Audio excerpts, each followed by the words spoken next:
Hello everyone. In the previous lesson, we have seen about the sources of food. From where does the food comes from?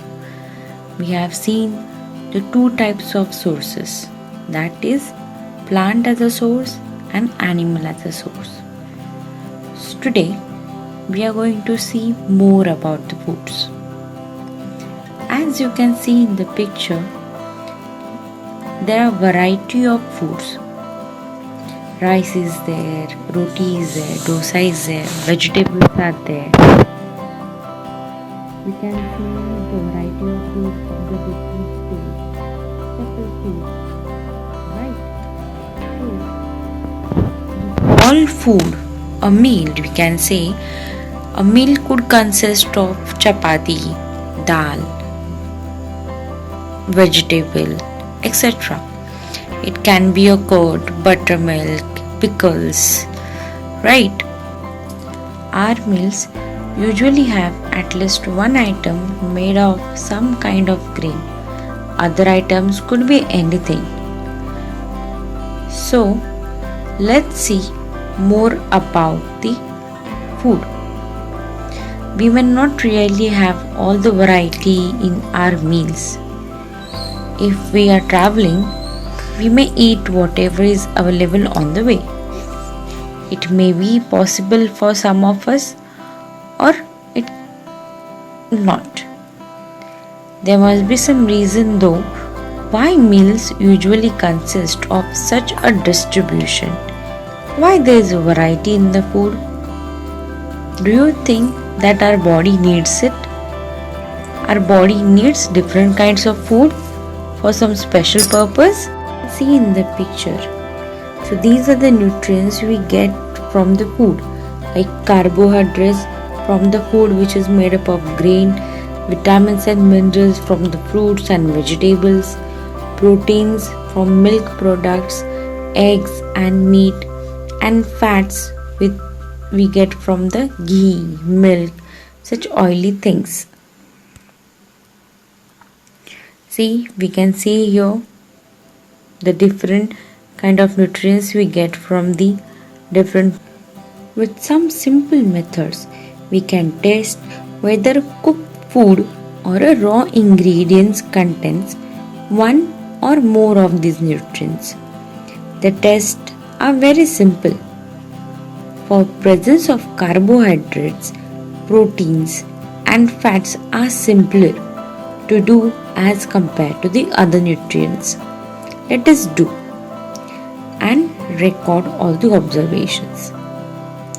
For carrying this test, you will need solution of iodine, copper sulfate and caustic soda. Let us begin by testing different food items to see if they contain carbohydrates. There are many types of carbohydrates.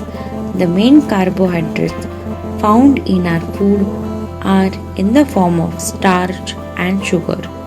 We can easily test if a food item contains starch or not. Let's see the first test, the test for starch. The color of peel portion of the potato changes into the blue. So we can say potato contains the starch.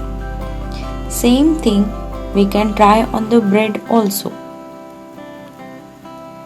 Put some iodine solution on the bread and try it. Will the color will change or not? Let's see the next test. For this we will take a potato, cut into a half piece, or you can peel the potato, the some part of the potato. Put 2-3 drops of dilute iodine solution on it. Wait for a minute. Observe if there is any change in the color of potato. Did it turn blue and black? Yes, it turned into the blue color. Next is test for protein. For this, take a small quantity of a food item for testing. If the food you want to test is solid, you first need to make a paste of it or powder it. Grind or smash a small quantity of the food. Put some of this in a clean test tube and add 10 drops of water to it and shake the test tube. Now, using a dropper, add 2 drops of solution of copper sulfate and 10 drops of solution of caustic soda to the test tube. Shake well and let the test tube rest for few minutes. What do you see? After resting a test tube, we can see the contents of the test tube will turn the violet. A violet color indicates presence of protein in the food item. If it doesn't change the color, so we can say the food doesn't indicates the presence of protein in the food item. Now the last test for fats. It's very easy one. We can do it at our home also. We have to just take a small quantity of a food item, wrap it in a piece of a paper and crush it. Take care that the paper does not tear. Now straighten the paper and observe it very carefully. You can see some oily patches on the paper. If there are patches of the oily patches, then the food contains the fat. If not, then the food doesn't contain the fat. Sometimes the food items may contain a little water. Therefore, after you have rubbed an item on a paper, let the paper dry for a while. If there were any water that may have come from food, it could dry up after some time. If no oily patch shows up after this, the food item does not contain any fat.